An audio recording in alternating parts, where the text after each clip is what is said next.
Kim was 16 when he killed his 23-year-old sister, Ashley Kim, just as Brazel and Kim's mother were getting into bed. Kim tried to shoot Brazel when he entered the living room, but could not load the magazine into the gun. Kim later told investigators he planned to kill his mother, stepfather, and sister and commit suicide.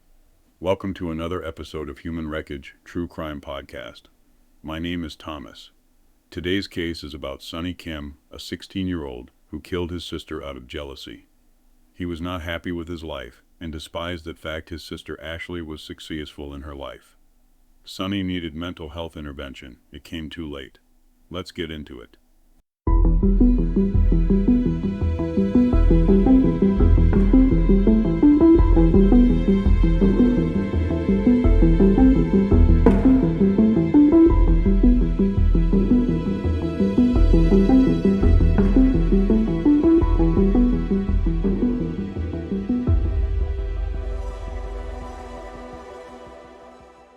Family members, including Kim's mother, Nikki Brazel, strongly opposed statements from Assistant District Attorney Ricky Coates that Kim killed his sister out of jealousy. She graduated from Evans High School and was attending college in Colorado, and she was home for Christmas break when she was killed. Kim was mostly homeschooled and completed high school at age 15 and was attending Georgia Military College, according to Augusta Chronicle Archives. While his sister was outgoing, Kim was more reserved and did not enjoy attention. Sonny loved his sister more than he loved anybody, his stepfather said. He loved his mother and loved myself, but his sister Ashley was his favorite person. Nikki Brazel left the courtroom several times, and family members consoled her as she watched her son stand before the judge. She said that on the night of the murder, she believed she was looking at something dark and evil in her son that she has never seen before or since. "I would love to take my son home now," Brazel said through tears. "I would just love to give him a hug and a kiss because I know that he's not a murderer." Dr.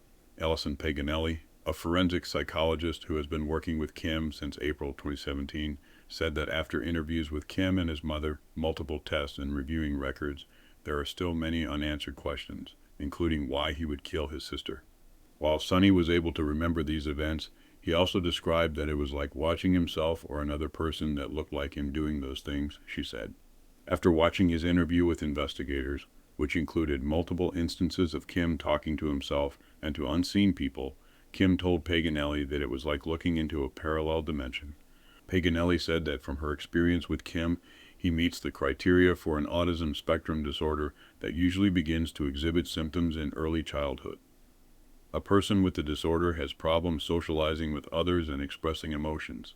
Kim also has a history of being exposed to traumatic events because of his biological father, including being neglected.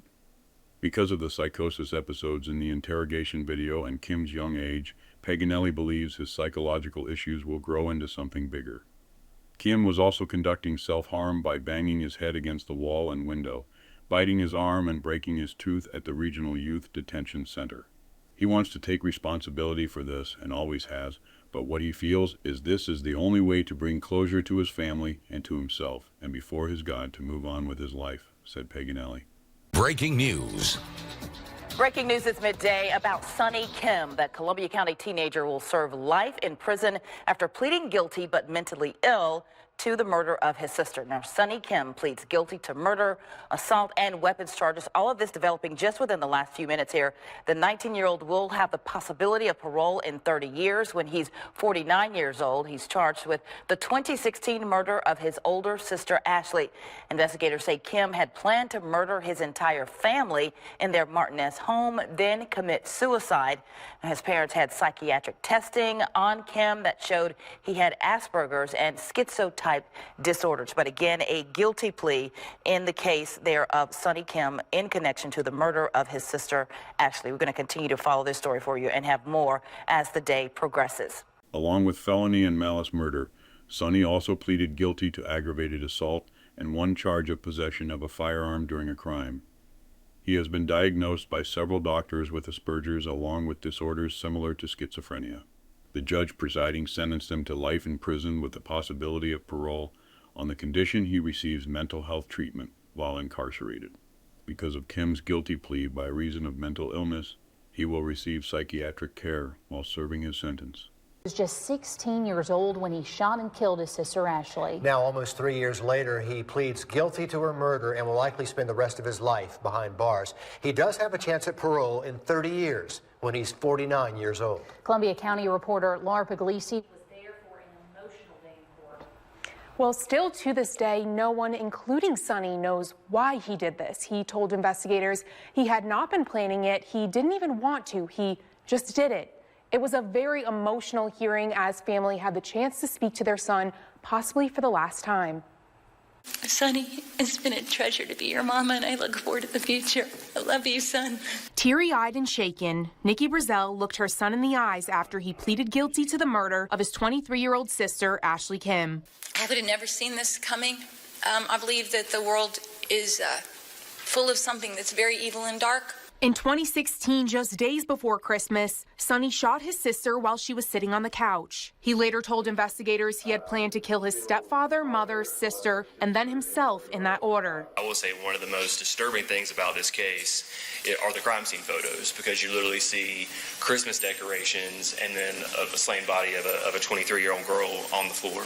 Almost 3 years later, and the question why still remains a mystery. His fear was about knowing at any point in time he could simply not know what he was doing and do something with no reason or not have any control over it. Forensic psychologist Allison Paganelli says she asked Sonny questions about this interrogation video, which shows him talking to people who are not there. He described watching the video of himself. I imagine if you were able to look into a parallel dimension and watch yourself, it would be like that. We may never know why he did it, but why he pleaded guilty comes down to this. He wants to take responsibility for this, and he always has. But what he feels is that this is the only way for him to bring the closure to his family, to himself, and before his God, to move on with his life. And along with felony and malice murder, Sonny also pleaded guilty to aggravated assault and one charge of possession of a firearm during a crime. He has been diagnosed by several doctors with Asperger's along with disorders similar to schizophrenia. Emotional day in court there, Laura. Thank you for that. Thanks again for joining me. Heartbreaking case. I think Sonny had a lot of issues not addressed. He needed help. He changed everyone's life for the worse. What a nightmare for his parents, losing both their children this way. If you like what we do, please like and subscribe. Till next time, take care.